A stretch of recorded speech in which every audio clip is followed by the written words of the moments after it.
anugerah-Mu, yang terbaik ku terima dari-Mu. Rancangan-Mu indah bagiku, sebab ku hidup selalu di dalam-Mu. Tiada pernah ku meragukan bukti kasih dan karya salib-Mu. Kau telah mati gantikan hidupku, sebab itu ku selalu bersyukur. Kasih-Mu memulihkan hidupku, kuasa-Mu membangkitkan rohku, darah-Mu telah tercurah bagiku, pengorbanan-Mu sempurna.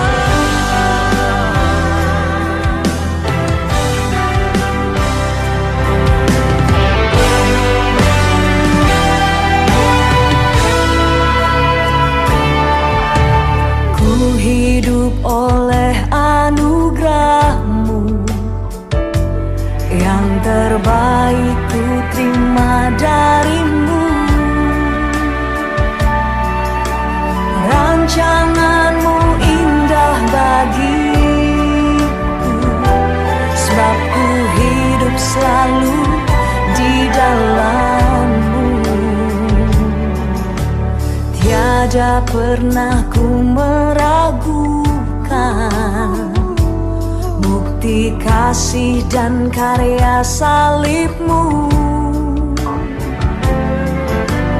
Kau telah mati gantikan hidupku, sebab itu ku selalu bersyukur.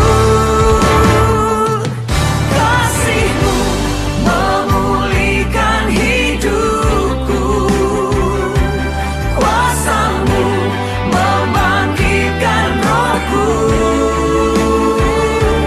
darah-Mu telah tercurah bagiku, pengorbanan-Mu sempurna.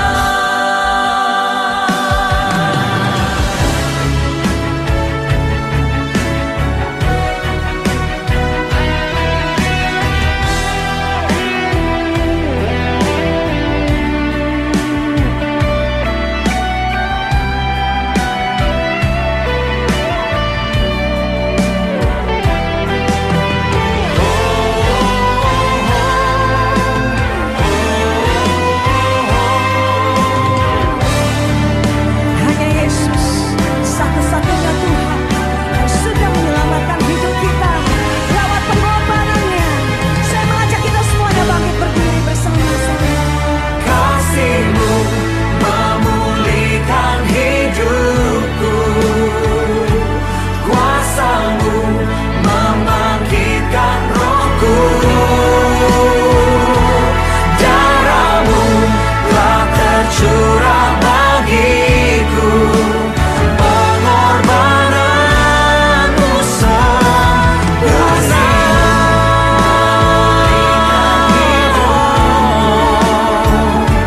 Kuasa-Mu membangkitkan rohku, darah-Mu telah tercurah bagiku, pengorbanan-Mu sempurna. Pengorbanan-Mu sempurna. Pengorbanan-Mu sempurna.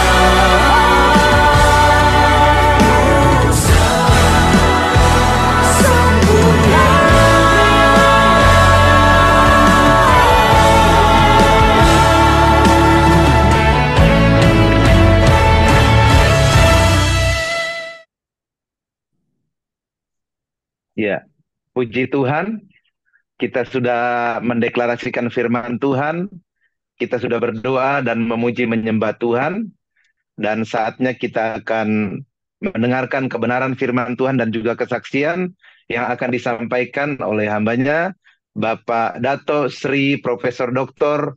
Tahir MBA. Baik, waktu selanjutnya saya serahkan kepada hambanya, Pak Tahir. Silakan Pak. Ya, terima kasih Pak. Selamat Terima pagi. kasih. Ya, selamat pagi. Ya.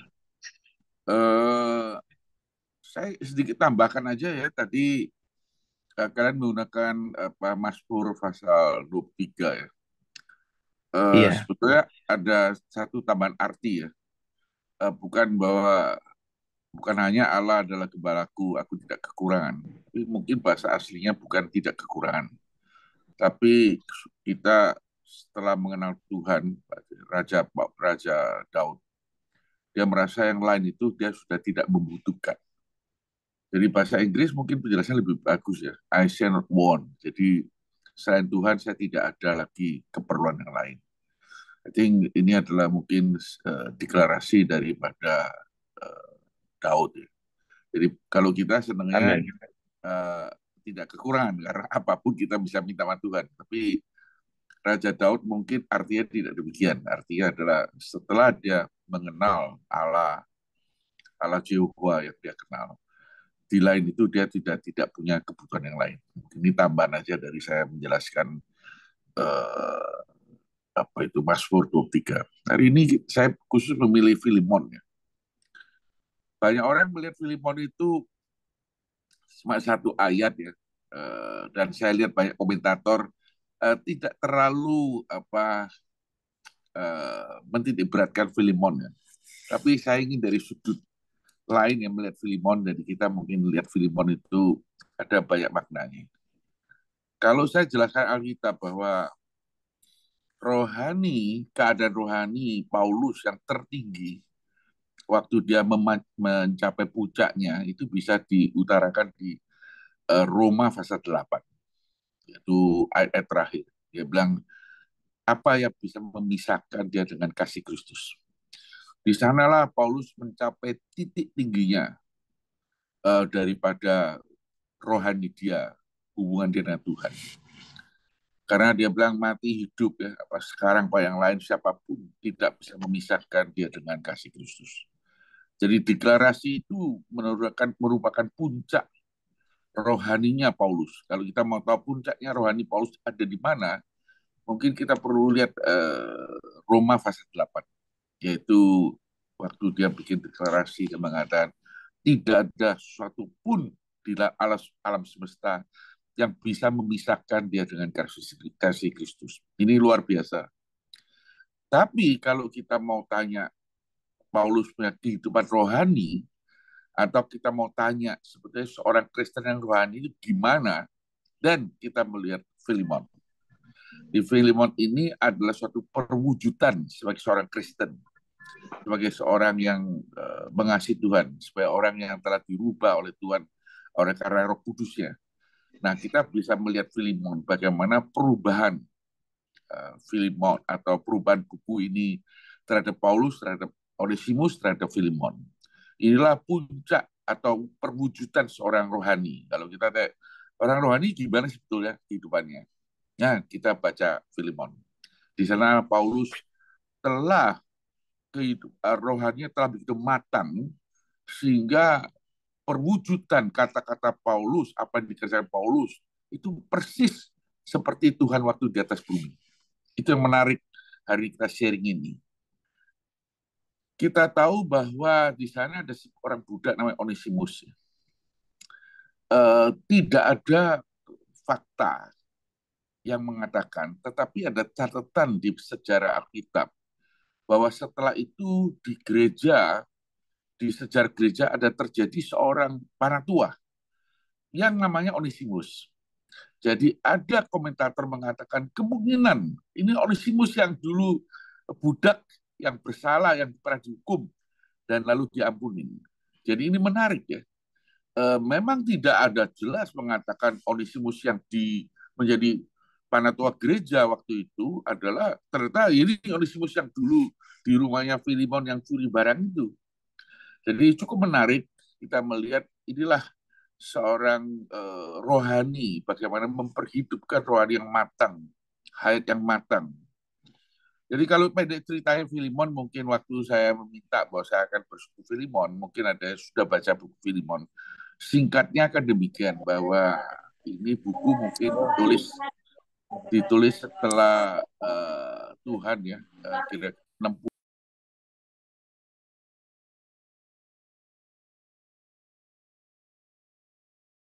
Maaf Pak Tahir, itunya ke-mute Pak. Mohon maaf Pak Tahir. Ya mic-nya, oh iya, ya. Ya, baik sudah.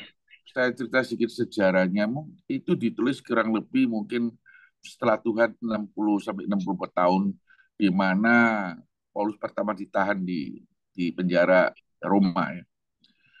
Dan di sana memang atas kedaulatan Allah, dia bertemu dengan seorang juga tawanan yang bernama Onesimus itu.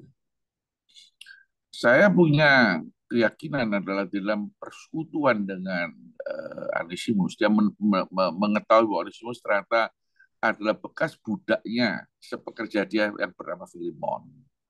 Sehingga Paulus mengambil tindakan menulis surat ini kepada Filemon.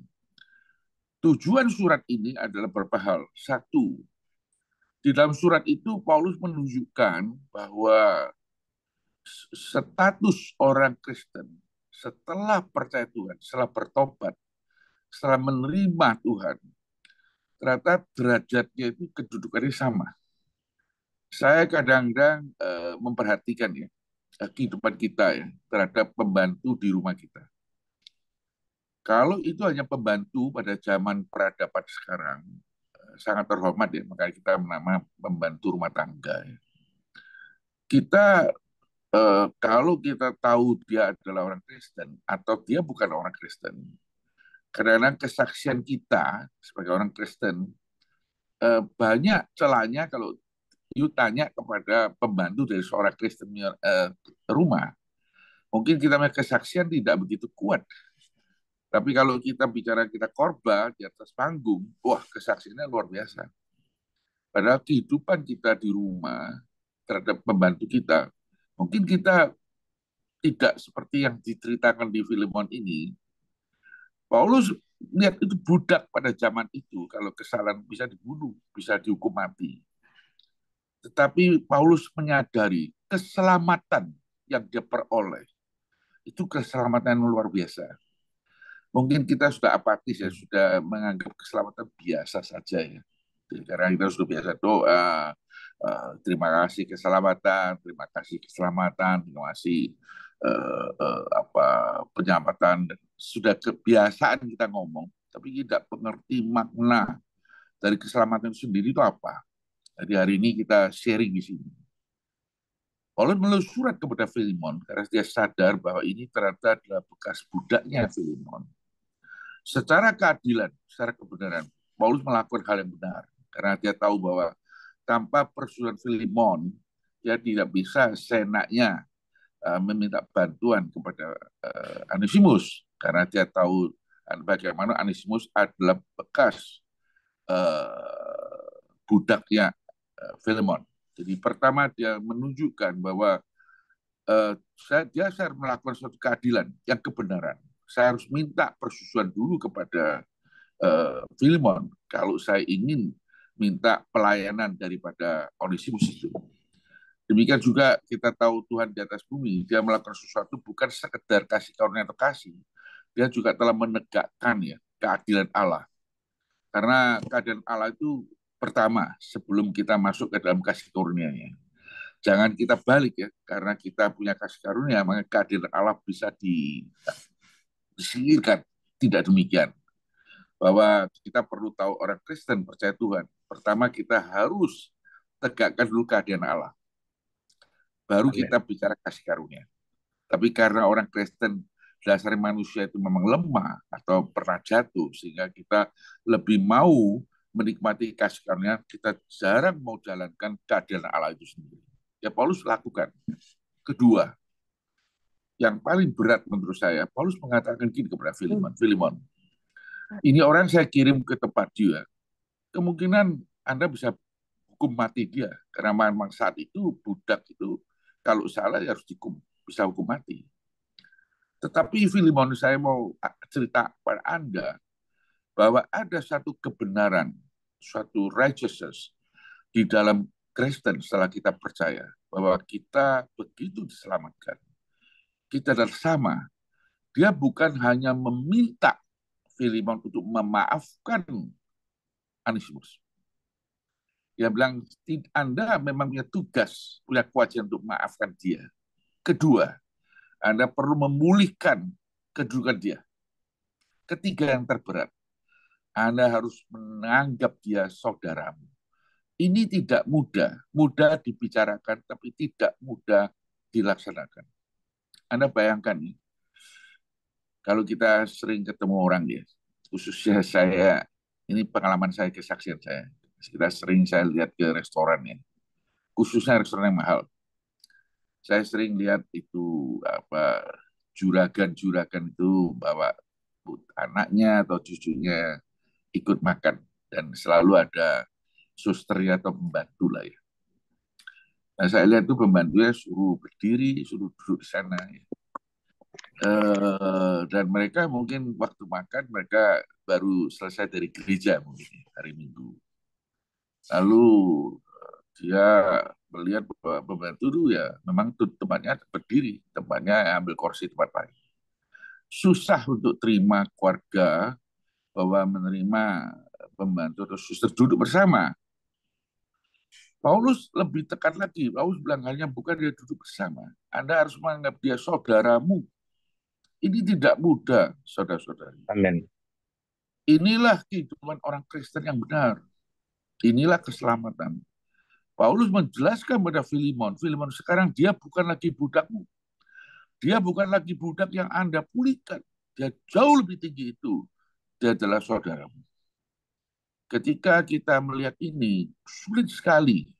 Kita sering ya di gereja ya, ada sekali lagi Paskah ya, ada perjamuan kasih, kita saling makan, saling memaafkan, saling greeting ya.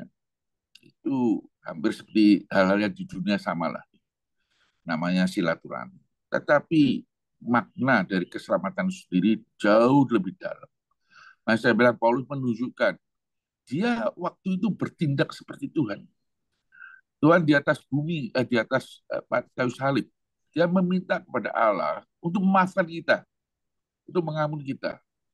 Tidak hanya itu, kita tidak hanya dosa kita diampuni, kita dipulihkan kedudukan kita dari orang dosa menjadi orang benar. Tidak cukup di sana. Tuhan menyebut kita adalah saudara-saudaranya. Kita adalah anak daripada Allah. Itu keselamatan yang Amin. sempurna, yang luar biasa. Maka Amin. saya pernah iseng. Dan saya lakukan di restoran namanya House of Beer. Saya sengaja panggil itu susternya atau pembantunya. Saya bilang, "Sus, kamu nggak ikut makan?" Dia diam aja nih. Lalu juragan-juragan itu mulai lihat saya. Saya bilang sama juragan, saya meja berbeda. Saya bilang, tolong diajak makan sekali. Nah, mereka diam nih semua juragannya. Udah kena tahir, ya, kepala mereka pusing. Lalu saya kasih uang 200.000 ke susternya. Sus, nanti ini untuk makan. Kenapa? Saya kebetulan ya susah melihat ya bahwa kita orang Kristen hidupnya enak ya. Lalu lihat orang hidupnya susah. Itu saya tidak begitu bisa terima. Jadi saya mau sharing Paulus ini. Waktu kita percaya Tuhan, itu percaya keselamatan yang sempurna, bukan keselamatan yang abal-abal. Amin. Lalu kita harus ini mengasihi, sana mengasihi. Ya. Tidak. Makanya Paulus bilang, Paulus di dalam buku Filemon, dia tunjukkan bahwa dia seperti Kristus sendiri. Dia telah memperhidupkan Kristus secara sempurna. Di sana dekat jalan Allah, ada hikmat Allah, ada suatu kesatuan dalam tubuh. Ini yang sulit. Kita selalu bilang tubuh Tuhan itu adalah satu. Tidak bisa dipecah belahkan. Ini semua pendeta tahu doktrin ini. Tapi pertanyaan saya adalah, Apa benar bahwa gereja hari ini statusnya adalah satu? Itu yang saya mau tanya. Banyak pendeta begitu korban sudah bagus ya, lalu dia tidak puas dengan treatmentnya, dia dirikan gereja baru. Itu namanya perpecahan. Dan disinilah saya ingin membagi buku Filemon, bahwa ada manusia yang namanya Paulus. Karena dia begitu matangnya di dalam hayat rohaninya. Dia tidak hanya mewujudkan, tapi dia mengerti apa arti keselamatan itu. Keselamatan itu adalah kita disatukan di dalam Tuhan. Apa arti disatukan? Bukan makan-makan bersama, bukan hanya itu. Pun bukan hanya berdoa bersama, tapi kehidupan kita orang Kristen. Melalui Tuhan, kita jadi satu. Di sana tidak ada Amin. kedudukan, tidak ada perbedaan status, tidak ada lagi aku, kamu, tidak ada. Buku ini menarik. Dan saya tiap kali baca Filemon, saya pernah jelaskan di gereja saya, mengapa Roh Kudus menempatkan buku Filemon di depan Efesus, di depan Hebrew. Ini menarik. Tapi mungkin hari ini kita tidak punya waktu menjelaskan kenapa Filemon sebagai entry untuk kita masuk kepada Hebrews. Kita tahu Hebrews itu satu buku yang sangat penting di dalam seluruh Alkitab. Karena di sana bagaimana kita menceritakan persona yang bernama Kristus ini atau Yesus ini sebetulnya siapa? Nah, kita harus lihat baik-baik di Ibrani. Di sana Paulus atau penulisnya, saya tidak tahu siapa, menantang orang Yahudi. Meskipun orang Yahudi yang sudah percaya Tuhan, dia menantang, men-challenge itu. Bahwa Anda perlu mengenal siapa sebetulnya Kristus, Mesias, Kristus itu. Entry-nya melalui Filemon. Karena di Filemon, Paulus mewujudkan dulu, saya hidup seperti Kristus hidup. Tindakan saya. Dan Paulus juga bilang sama Filemon, kalau memang Anisimus ada hutang kepada kamu, hutang itu saya yang bayar. Saya yang tanggung jawab. Ini persis Kristus waktu di kayu salib. Manusia berbuat dosa, tapi hutang ini ditanggung oleh Tuhan. Maka Tuhan yang memikul Amin. salib dan naik ke kayu salib. Maka kalau kita mau baca Filemon secara rohani, Filemon sangat limpah. Mungkin jarang pendeta mau bahas Filemon. Saya khusus bahas Filemon. Di sana gereja di rumahnya Filemon. Saya duga gereja Koloses itu adalah yang di rumahnya Filemon. Di sana Filemon ada istri yang mengasihi Tuhan, ada putra yang mengasihi Tuhan. Jadi keluarga yang begitu harmonis, keluarga yang begitu mewujudkan keluarga Kristen. Istri anaknya semua adalah pelayanan Tuhan. Dan gereja Amin. ada di sana. Kalau kita mau bahas, mungkin kita hari ini tidak sempat bahas seluruhnya Filemon. Kapan kalau kita boleh bahas Filemon? Menarik sekali. Dan Paulus mengatakan, kamu juga utang saya. Tapi Anies utang, nanti bebannya biar saya bayar. Saya tanggung. Persis seperti Tuhan waktu di atas bumi bicara kepada Allah Bapa. Biarlah saya menanggung dosa mereka. Saya naik kayu salib. Maka ada 3 jam di dalam 6 jam di atas kayu salib. Langit menjadi gelap. Karena kenapa? Waktu itu Allah menghukum Tuhan bahwa seluruh dosa manusia yang dulu maupun sekarang akan datang telah ditanggung oleh Tuhan ini. Maka waktu itu alam menjadi gelap. Karena itu hukuman Tuhan yang paling berat. Sampai Tuhan mengatakan, Eloi, lapa sabachthani, mengapa engkau meninggalkan aku? Saudara-saudari, kita hari ini merayakan Paskah. Kita perlu merenungkan kembali bahwa apa sebetulnya keselamatan yang kita terima itu. Luar biasa, saya tadi bahas bahwa Paulus di dalam Roma pasal 8 itulah puncak dari hidup rohani. Sampai dia membuat deklarasi, apa yang bisa memisahkan aku dengan kasih Kristus, termasuk maut. Ini luar biasa. Tapi kalau kita mau cerita kehidupan orang Kristen, bacalah buku Filemon. Karena di sana ada keadaan Allah, ada hikmat Allah, ada satu kesuatan di dalam Tuhan, ada pengampunan, ada penanggung, semua lengkap. Apa yang Tuhan punya humanisasi telah diwujudkan oleh Paulus di buku Filemon ini. Maka saya khusus bahas, kalau saya tidak bahas yang lain, banyak orang sedang bahas Yohanes, banyak mungkin pada orang banyak kisah para rasul, menarik semua buku Alkitab limpah menarik, tapi khusus Filemon. Saudara-saudari, saya ini bangunnya enggak sepagi kalian. Nah, kalian mungkin jam 4 udah bangun. Saya bangun jam 5 seperempat. Nah, tadi saya takut terlambat aja. Saya enggak pasang breaker lonceng jam. Tapi untung saya bangun 4:15, jadi saya bisa on time ya, seger menjelaskan. Puji Tuhan. Saya pikir Filemon ini menarik ya. Ada gereja, ada rumah tangga yang di rumah dipakai untuk kaum saleh. Di sana istri yang melayani Tuhan, anak melayani Tuhan. Di sana ada seorang budak yang mungkin curi barang, tidak dinyatakan, lalu kabur. Dan karena kesalahan yang lain, dia dihukum atas kedaulatan Allah. Dia bertemu dengan Paulus. Dan Anda perlu tahu, Onesimus ini setelah percaya Tuhan, dia punya watak yang baik. Nah, Anda tanya saya, Pak Dan, kok you bisa tahu? Padahal saya dari Alkitab saya tahu. Karena Paulus mengatakan, hai Filemon, ini Onesimus telah menjadi buah hati saya. Ini buah hati memang kita tahu semua saudara-saudara buah hati. Tapi saya yakin Paulus menceritakan di permulaan ayatnya, mengatakan, hai Filemon, saya untuk Anda, saya panjatkan segala puji syukur. Karena apa? Karena Anda menunjukkan kasih kepada kaum saleh, Anda menunjukkan keyakinan iman, Anda percaya kepada kaum saleh. Saya duga kenapa Paulus bisa mengetahui keadaan Filemon di gereja Kolose, mestinya ceritanya adalah dari Onesimus. Dari Onesimus dugaan saya, dia setelah percaya Tuhan, dia tidak menjelekkan majikannya. Dia tidak mengatakan, wah itu bos saya dulu begini, begitu, begini. Tidak.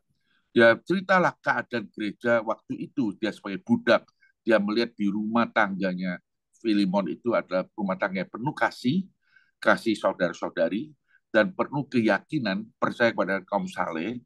Maka dia ceritakan kepada Paulus. Paulus melihat bahwa seorang budak yang sudah salah dan dihukum dan masuk penjara dan lalu bertobat karena Injil, dia berubah menjadi seorang yang baik. Maka itu kalau kita mau bahas ayat per ayat, Filemon itu sangat limpah. Saya lihat semua kebajikan Tuhan ada di dirinya yang namanya Paulus ini. Ya persis seperti hidupnya Tuhan kembali, bahwa inilah orang Kristen yang betul-betul rohani. Jadi saudara-saudari jangan tersinggung ya. Saya menceritakan firman Tuhan. Saya bukan pendeta yang flamboyan atau hamba Tuhan yang prosperity gospel. Saya selalu tidak percaya prosperity gospel karena tidak ada di Alkitab. Tidak di Alkitab. Alkitab suruh kita mikul salib. Alkitab suruh kita orang. Alkitab suruh kita persembahan harta, gitu. Nah, itu Alkitab. Tapi kalau pendeta yang mau cerita lebih enak, biar yang dengar seneng gitu, oke aja. Saya tidak punya hak untuk mencela. Tapi saya tetap kembali ke dasar Alkitab. Alkitab apa yang ceritakan, saya ceritakan. Alkitab yang tidak ceritakan, saya tidak mau tambah-tambah. Jadi persekutuan itu aja. Mungkin biasanya kalau dia mau tanya silakan.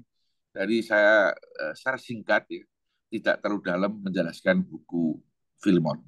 Menarik, Filemon ini ditaruh di depannya Ibrani. Dan kita tahu Ibrani adalah sebuah buku yang luar biasa, yang penulisnya tidak tulis namanya. Ada orang menyelidiki siapa dia. Saya punya pendapat yang lain. Penulis ini bukan sengaja lupa. Dia tidak mau tulis nama dia. Mengapa? Karena dia tahu di depan Tuhan, untuk manusia mengenal Tuhan, tidak boleh ada distraction. Dia tidak mau menjadi distraction daripada orang membaca Ibrani. Maka itu nama dia tidak penting. Yang penting adalah kita membawa entry kepada siapa persona Tuhan Yesus Kristus ini di buku Ibrani. Maka kita tidak perlu jelidiki siapa orangnya. Memang banyak duga Paulus, ada yang duga Apollo, itu memang mereka jago di dalam Alkitabnya, tapi itu bukan titik beratnya. Karena penulis merasa dia tidak patut, dia tidak boleh mendistract atensi untuk orang membaca Ibrani. Saya berhenti sampai sekian dulu. Semoga Tuhan memberkati kita. Terima kasih. Amin. Terima kasih banyak Pak Tahir untuk pemaparannya. Ya, saya juga agak terluput ini dari bacaan Filemon ini. Ternyata dalam sekali bagaimana hidup kita harus seperti Tuhan Yesus. Baik, puji Tuhan kita sudah diberkati. Mungkin ini pertanyaan-pertanyaan saja ya. Jadi silakan yang mau bertanya. Mungkin Pak Jonathan Trisna mau bertanya, dipersilakan.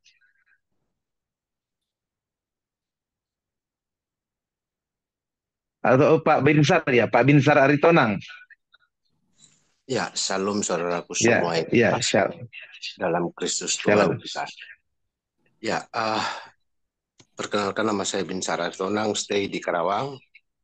Saya sudah kurang lebih 2,5 tahun di grupnya Pak Datuk Tahir di Bincang-Bincang Alkitab, Seminar Jumat 1 dan Seminar Jumat 2. Ya, link ini saya dibagi oleh Pak Ahok. Saya tidak bertanya, mau kesaksian sedikit saja, bolehkah? Karena kita anak-anak Tuhan ini harus berani mencari jiwa-jiwa baru dan buah karakter baru. Saya diaken di Karawang ini dengan swadaya mandiri, seperti tadi ada poin yang Pak Datuk Tahir katakan, ya, kita serahkan seluruhnya hidup. Kalau hidup tentu sedap hati, jiwa, kekuatan, pengertian, dan akal budi. Nah, di YouTube itu saya banyak beredar, tetapi saya tidak mau memiliki YouTube, tidak mau memiliki TikTok. Jadi tadi pagi, kemarin pagi Pak Ahok sampaikan ke saya, Pak Binsar silakanlah Oh iya. saksian. Ya, silakan Bu Lydia. Silakan Bu Lydia. Oh, Maaf, kepencet. Oh, kemana tadi Pak? Oh iya. Baik Ibu Justina, silakan Bu. Silakan Bu Justina. Ya, shalom, salam sejahtera buat kita semua. Terima kasih Shalom. kesempatan buat saya untuk bertanya. Selamat pagi Pak Tahir. Saya diberkati dengan apa yang disampaikan oleh Bapak. Pertanyaan saya mungkin langsung aja ya Pak ya. Ini Pak sebagai seorang eh, yang dikenal luas ya Bapak sebagai seorang pengusaha tentunya ada banyak orang-orang yang mengikut Bapak dan berbagai karakter yang ada di dalam diri orang tersebut. Bahkan tidak sedikit ada orang yang kemudian diberi stigma bahwa orang itu nggak mungkin berubah. Orang itu pasti begini-begini ya, dia udah punya latar belakang yang hitam. Nah, kalau dikaitkan dengan Filemon tadi ya, dia punya bawahan, dia punya budak lah seperti itu. Nah, dalam perjalanan Bapak sebagai seorang pengusaha, ketika mendapatkan orang seperti ini, dan kemudian orang berkata, oh nggak usah diberi kesempatan Pak orang seperti ini. Mau diberi kesempatan berapa kali pun, dia tidak akan berubah. Nah, Bapak dalam menyikapi begini untuk memberikan masukan kepada orang-orang di sekeliling Bapak, entahkah bawahan Bapak ataukah orang yang selevel dengan Bapak, untuk kemudian memberikan sebuah eh, pernyataan ke mereka, oh mereka si ini pasti bisa berubah sama seperti apa yang dilakukan oleh Paulus. Jadi dalam hal ini saya tanyakan apa yang bisa Bapak sampaikan kepada orang-orang yang ada di sekitar Bapak supaya mereka tidak memberikan stigma bahwa orang itu tidak mungkin berubah, karena kenyataannya Onesimus pun setelah diberi kesempatan dia dapat berubah bahkan menjadi orang yang lebih baik. Demikian Pak, terima kasih. Tuhan memberkati. Saya jujur aja tidak punya kemampuan ya untuk menjawab pertanyaan Ibu ini. Pengamatan saya karena saya sudah umur 72, jadi pasti saya melihat hidup ini sudah cukup panjang. Kebiasaan atau custom itu banyak bisa berubah.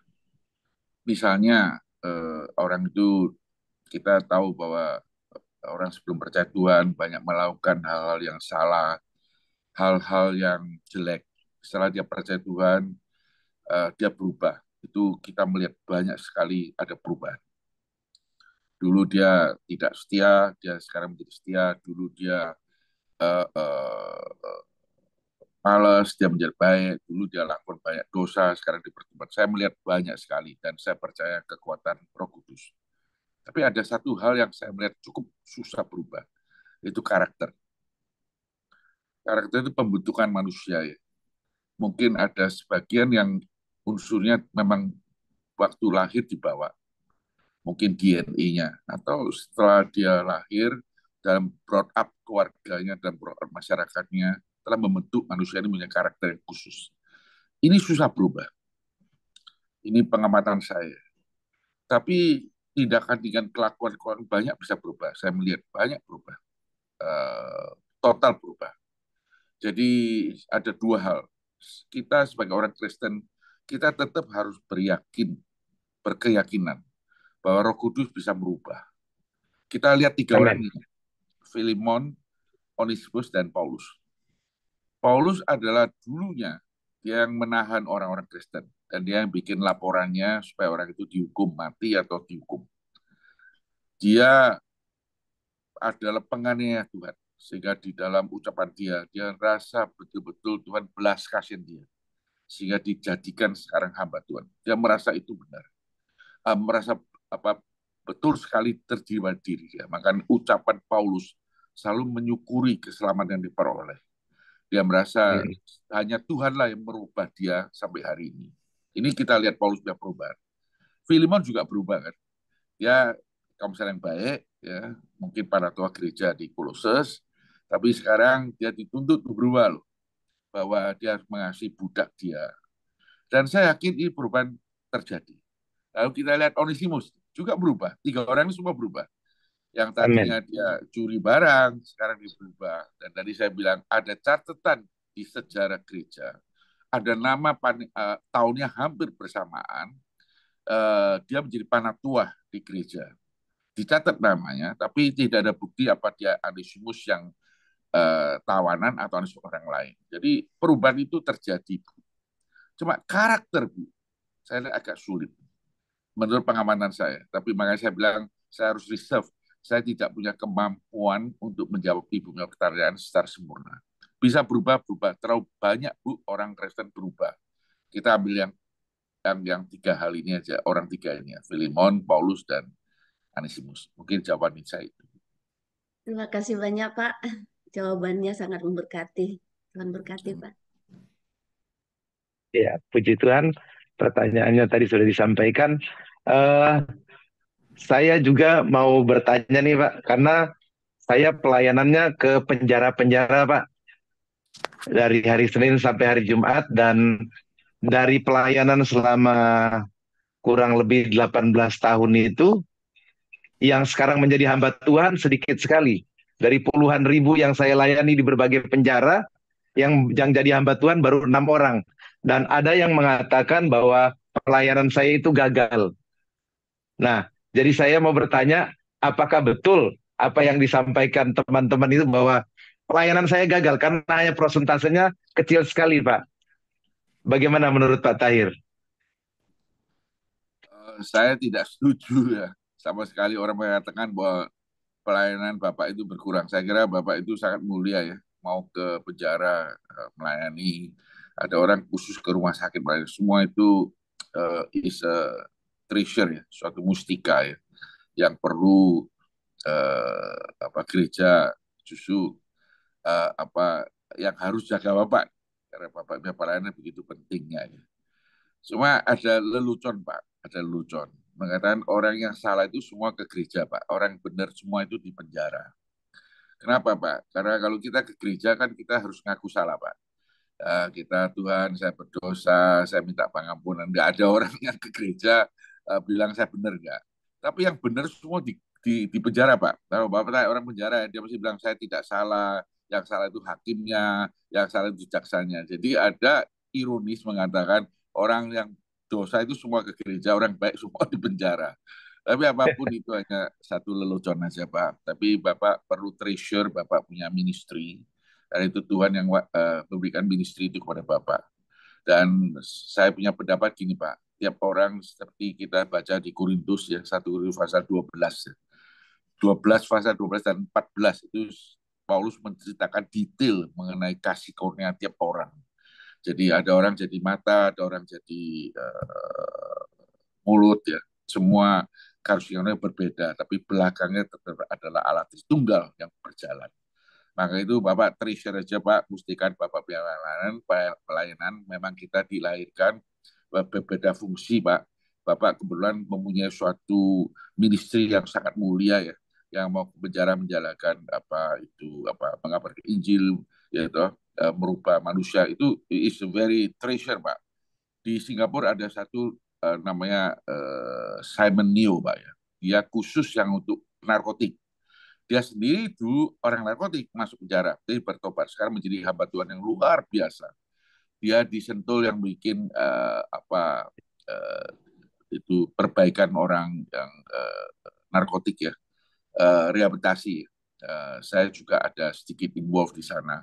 Saya melihat orang ini Simon Neo. Kalau Bapak lihat gambarnya dulu, rambut gondrong, bang pidana, tapi dia berubah total.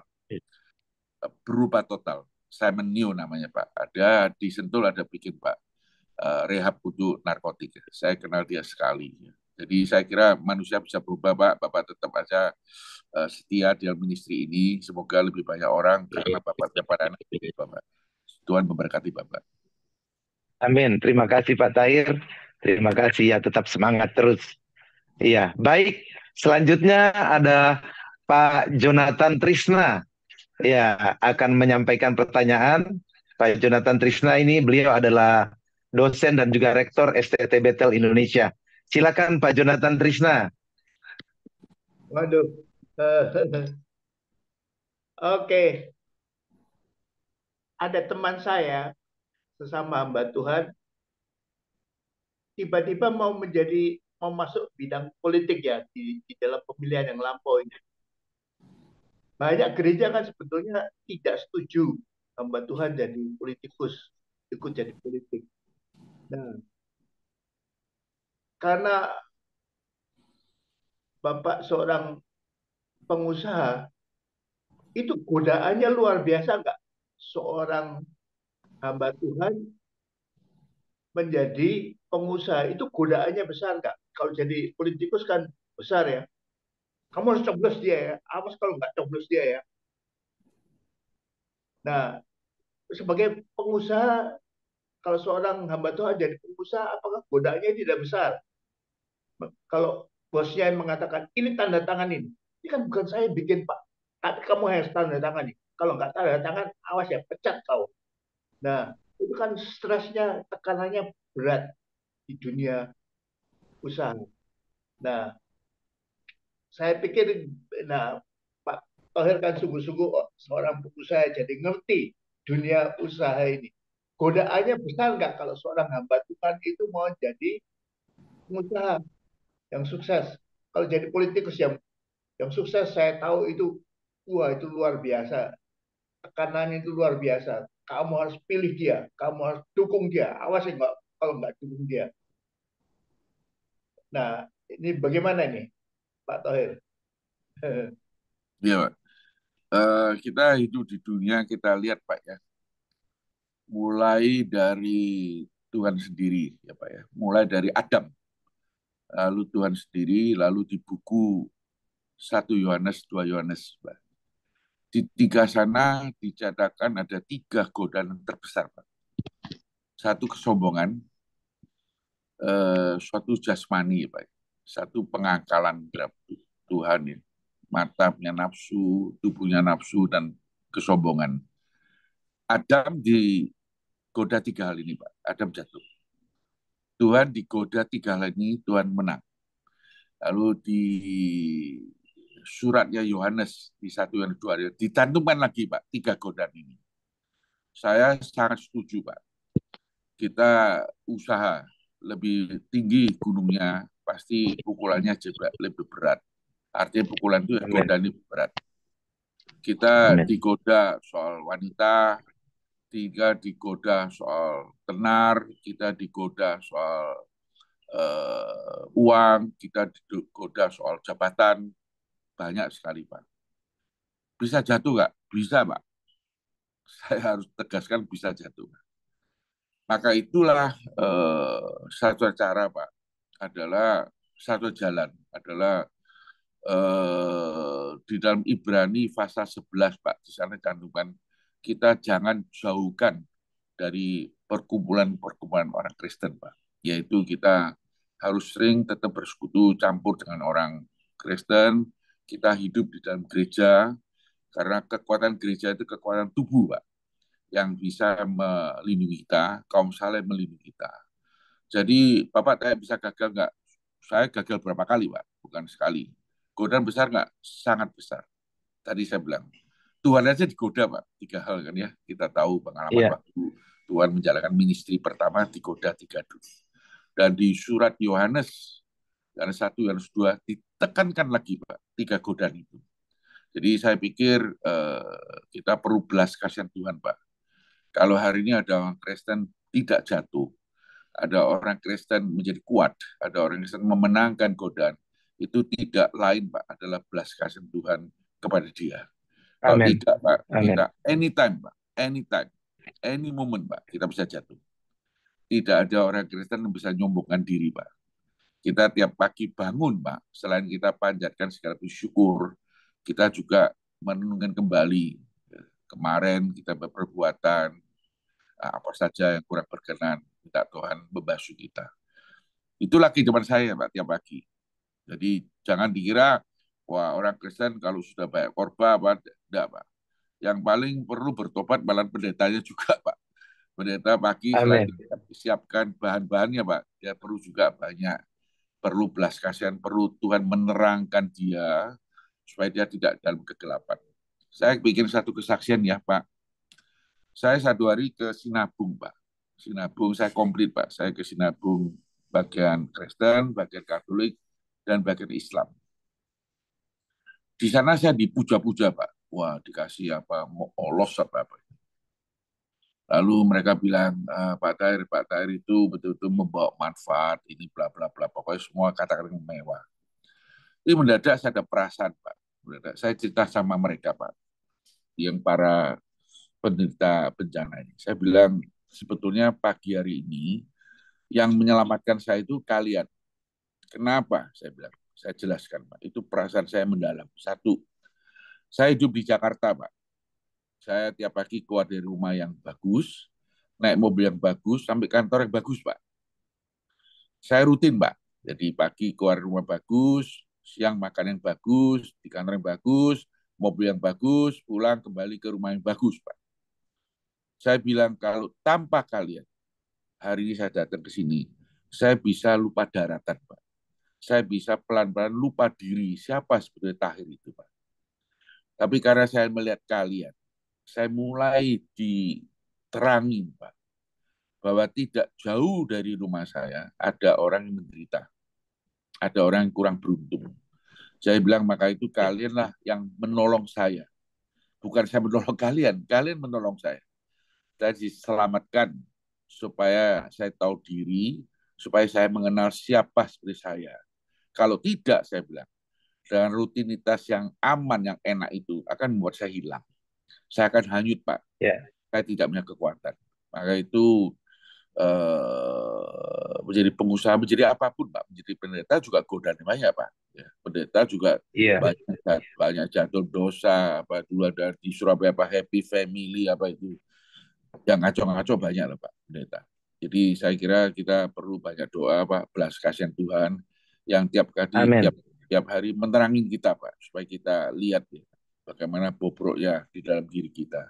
Lalu Tuhan punya keselamatan yang datang menyelamatkan kita. Karena di Alkitab mengatakan amin, Tuhan bukan hanya keselamatan, bukan hanya juru selamat orang tidak percaya, tapi Tuhan juga juru selamat daripada jemaatnya.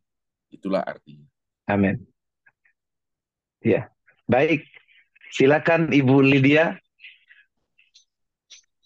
Saya mau bertanya ya, mohon maaf. Sebagai pengusaha, Pak Tahir tuh banyak dituntut untuk banyak mengambil keputusan.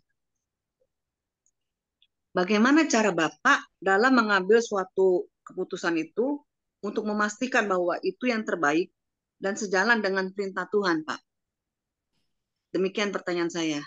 Terima kasih, Pak. Pagi ini saya bukan diundang untuk kasih korban, saya mau diuji,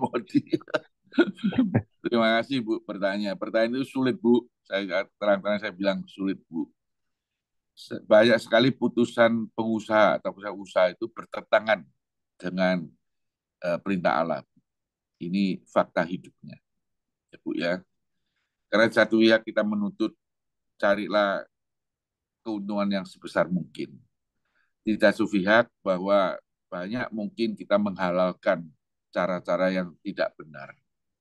Jadi saya harus bilang sama Ibu, tidak mudah Bu. Ya, jadi memang hidup ini adalah challenging. Di sanalah Paulus sendiri Bu, yang begitu hebat. Dia di pasal 7 Roma Bu, dia bilang siapa yang bisa menolong dia keluar dari satu tubuh yang bobrok ini.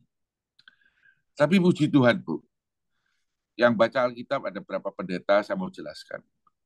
Pasal 7 Roma, begitu lompat ke pasal 8, jangan lupa, itu bukan lompatan satu pasal, tapi lompatan satu jurang. Banyak orang Kristen masih hidup di pasal 7. Susah masuk ke pasal 8. Karena pasal 8 dia bilang semua orang yang di dalam Tuhan sudah dibebaskan. Ini tidak mudah, Bu. Saya harus mengakui, termasuk diri saya, mungkin kita sering kali masih hidup di pasal 7. Paulus pernah dicobain. Ibu jangan lupa, Paulus yang begitu hebat, hamba Tuhan, yang saya bilang sempurna lah. Tapi kalau ibu mau baca Roma pasal 7, di sanalah dia mengatakan, sampai dia bilang, hai siapa yang bisa menyelamatkan saya daripada tubuh yang fana ini, tubuh yang bobrok ini. Tapi dia bilang ada jalan keluarnya, yaitu loncat ke fase 8.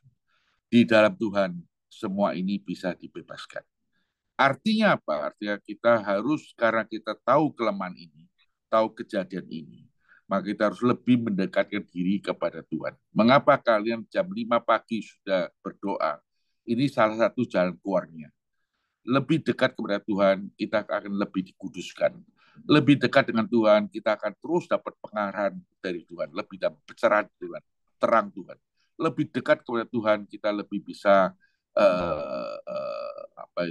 dibenarkan. Itulah jalan keluar. Amin. Kalau kita jauh dari Tuhan, kita jauh dari perhimpunan, kita jauh dari doa kita jarang baca Alkitab, tidak lagi bersekutu dengan kaum saleh, tidak lagi bersekutu, maka itu adalah membuat kita juga lebih mudah terjerumus. Ibu tahu saya itu aktif di masyarakat Muslim, Bu. Mungkin Bu, mungkin saya orang Kristen yang satu-satunya. Tahu Pak. Bahkan Bapak pernah juga donate ke Palestina cukup besar Pak. Bukan soal donate Bu. Jadi saya hadir di sana Bu. Saya hadir di perbatasan Irak, saya hadir di perbatasan Syria. Saya mengangkat anak cucu di Syria. Tadinya dalam minggu yang lalu saya sebenarnya mau turun ke Jordan, mau melihat Gaza. Saya sudah bicara dubes kita yang di Jordan, Bu. Mengapa, Bu? Saya mau cerita, Bu. Bukan karena kita cari sensasi di Muslim, tapi saya pikir di tempat-tempat itulah ya, kita bisa melakukan ibadah lebih baik. Saya pernah di perbatasan itu diberitahu oleh UNHCR bahwa tempat saya ini, yang saya duduk ini, baru dibom seminggu yang lalu. Pertama perasaan saya yang mendadak adalah saya pikir wah ini payah banget nih UNHCR. Kalau nggak kasih tahu saya sebelumnya, kalau kasih tahu kan saya nggak datang. Tapi mendadak ada perasaan yang mendalam, ada perasaan mendalam begini. Kalau hari itu saya terjadi sesuatu, saya legowo Bu. Kenapa Bu? Saya menjalankan ibadah. Jadi daripada saya mati di hotel yang mewah dengan perempuan yang lain, saya mati di restoran yang mewah, kalau memang saya harus selesaikan di sana pun saya rela karena saya menjalankan ibadah. Di dalam ibadah Tuhan menyelesaikan hidup kita. Sekarang saya lagi terus sudah bicara beberapa pihak ya. Saya tetap ingin ke perbatasan Gaza. Saya tidak ikut di politiknya Israel maupun Hamas, itu bukan urusan saya. Saya tidak tertarik, tapi saya tertarik kepada anak kecil dan ibu-ibu yang Amin. ya. Jadi Ibu supaya tahu Ya. saya bukan hanya di Middle East, Bu. Saya Afghanistan saya juga ikut. Lalu terakhir bencana di Turki yang memakan ribuan orang, bencana besar, saya juga ikut, Bu. Saya Puji terlibat. Tuhan. Jadi saya hanya ingin supaya ibadah saya lebih lengkap, Bu. Karena itulah kewajiban sebagai orang Kristen. Orang Kristen bisa bikin kesaksian banyak, Bu. Bisa bikin melalui ceramah, khotbah, itu juga bagus, Bu. Karena menjelaskan firman Tuhan. Juga orang Kristen bisa, Bu, memberikan kesaksian melalui kehidupannya. Itu juga bisa, Bu. Kadang-kadang itu juga cukup kuat. Jadi Ibu perlu tahu, saya kalau doa, Bu, di tengah-tengah orang Muslim, saya tanya dulu izinnya, Bu. Boleh nggak saya doa dalam keadaan sebagai orang Kristen? Dan mereka welcome, Bu. Mereka bilang silakan. Puji Puji Tuhan. Tuhan. Pakai bahasa Inggris, lalu menerima pakai bahasa Arab. Setelah saya doa selesai, saya lihat ibu-ibu itu menangis. Ibu tahu kenapa doa saya kok mereka nangis? Bukan karena doa saya seperti doanya pendeta-pendeta yang perlu mujizat, bukan, Bu. Saya doa simpel aja, Bu. Saya bilang begini sama Tuhan, Tuhan, selama hidup ini Engkau telah memberkati saya. Tapi hari ini saya minta berkat saya Engkau salurkan ke mereka. Berkatilah mereka Amin. supaya mereka hidup yang lebih baik. Jadi itulah Amin. mungkin mereka merasa kok ada orang Kristen yang model kayak gini. Modelnya orang Kristen yang kayak gini Puji nih, Tuhan. yang nggak jelas Ya, ini. ya. Jadi saya kira tadi hari ini pertanyaan cukup bagus. Banyak godaan, banyak kegagalan, banyak. Hanya kembali ke hadapan Tuhan, mohon belas kasih Tuhan, mohon Tuhan melerai kita dengan tangan maha kuasanya. Mohon Tuhan menghindari kita dari segala yang jahat dan bahaya. Mohon Tuhan bimbing kita sampai hari kesudahan kita. Amin. Itulah jalan keluarnya. Amin. Terima kasih. Ya, puji Jadi Tuhan. dengan cara mendekatkan diri ya Pak ya kepada Tuhan Amen. ya, minta Amen. tuntunan. Amen. Ya. Iya, puji Tuhan. Jadi sungguh-sungguh menjadi terang, menjadi garam, menjadi berkat bagi banyak orang dan nama Tuhan dimuliakan. Amin. Iya, Amen. puji Tuhan. Baik, satu orang lagi boleh silakan bertanya. Iya. Siapa yang mau bertanya? Silakan Bapak Ibu. Saya boleh nggak Pak? Tanya sebentar aja. Oh iya, boleh. Terima kasih kesempatan yang diberikan buat saya dari Pak Melkianus untuk bertanya kepada Bapak Tahir. Terima kasih juga untuk khotbah yang Bapak Tahir berikan kepada saya. Saya sangat terberkati. Satu hal yang saya mau tanya, nama saya Catherine, saya tinggal di Los Angeles. Saya seorang pekerja di rumah sakit.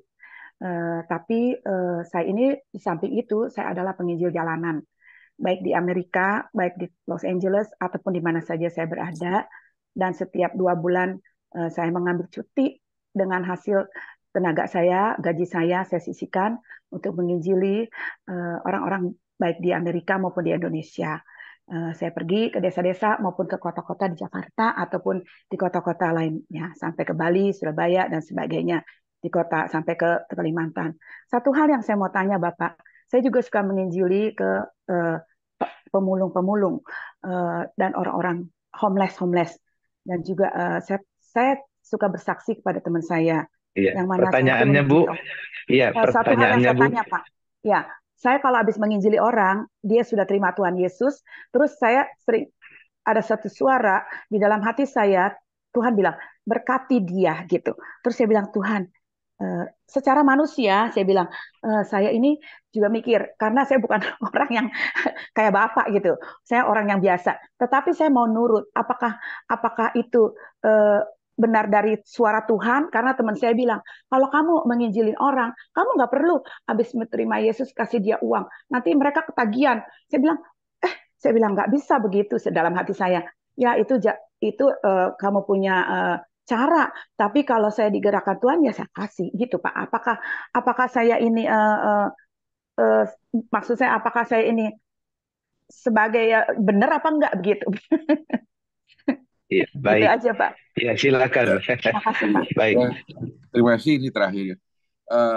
Saya sangat kagum sama Anda. Anda menginjil dan membantu orang yang perlu ya. Itu sangat perlu dilakukan. Ya. Jadi ada suara Tuhan, nggak ada suara Tuhan, saya kira itu bukan masalahnya.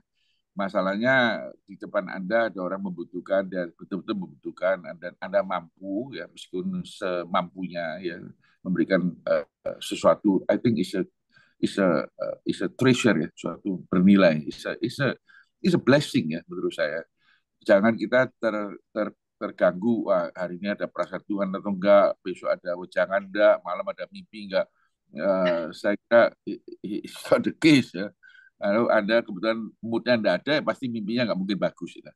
Jadi menurut saya simpel-simpel aja Bu, Ibu menginjil itu mulia sekali.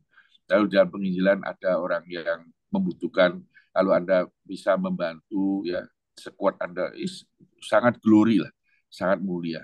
Ibu teruskan aja, saya yakin Tuhan akan memberkati Ibu ya.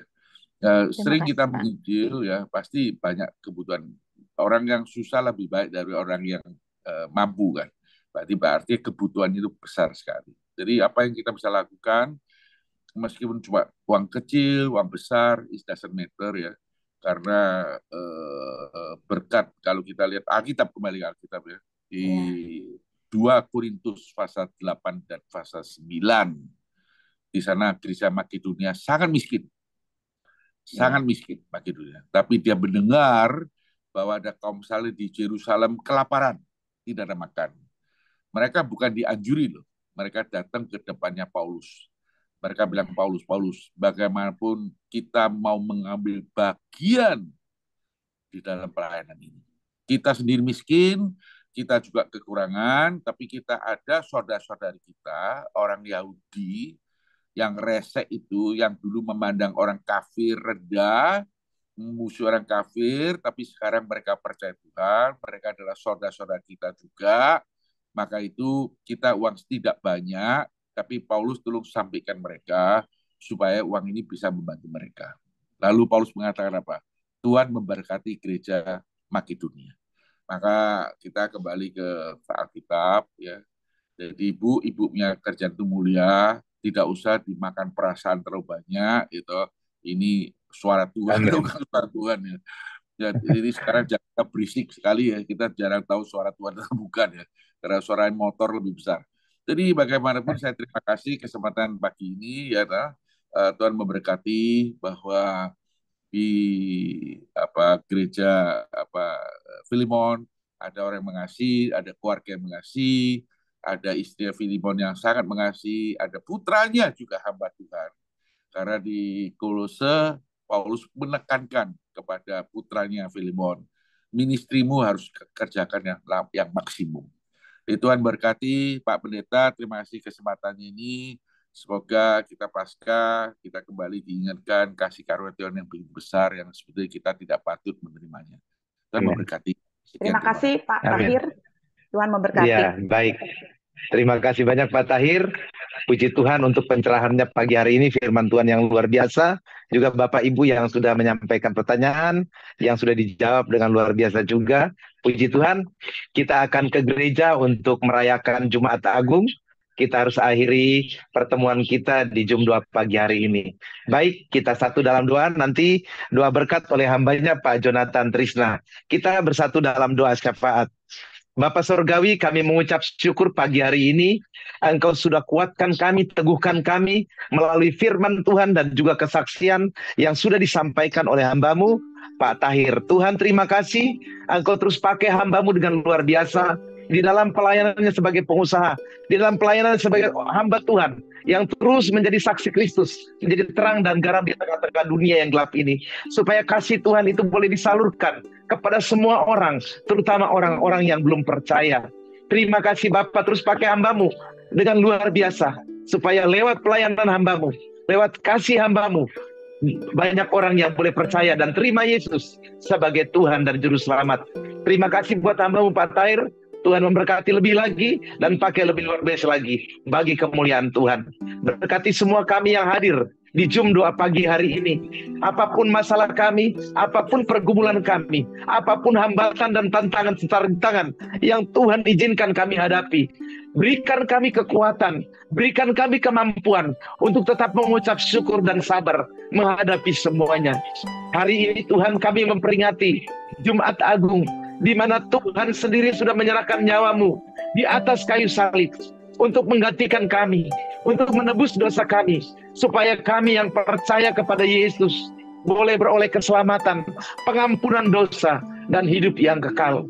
Kami mengucap syukur Tuhan untuk pengorbananmu bagi kami. Kami mengucap syukur, kami yang adalah orang-orang yang hina, orang-orang yang najis dan kotor tidak layak, tetapi Engkau layakkan. Engkau yang berfirman di atas kayu salib, Bapa ampuni mereka, sebab mereka tidak tahu apa yang mereka perbuat. Kami adalah orang-orang yang tidak layak, yang Engkau ampuni dengan kasih-Mu yang begitu besar. Ajar kami Tuhan untuk mengasihi orang-orang yang ada di sekeliling kami, seperti surat Paulus kepada Filemon, mengasihi orang yang tadinya budak, yang tidak layak, tetapi dia mengasihi sebagai saudara, orang yang penuh dengan kasih itu Tuhan. Terima kasih. Taruh hatimu di dalam hati kami, taruh pikiranmu di dalam pikiran kami, taruh Tuhan firman-Mu di dalam mulut dan hidup kami, supaya kami impartasikan kepada semua orang yang ada di sekeliling kami, dimanapun Tuhan tempatkan kami. Terima kasih Bapa, materaikan firman-Mu di dalam hati setiap kami. Kami renungkan siang dalam malam Tuhan, menjadi rema bagi kami, sehingga kami boleh lakukan oleh pertolongan Roh Kudus. Terima kasih Tuhan, berkati semua kami, pribadi lepas pribadi, keluarga lepas keluarga, bahkan dalam rumah tangga, pekerjaan, dan juga pelayanan kami.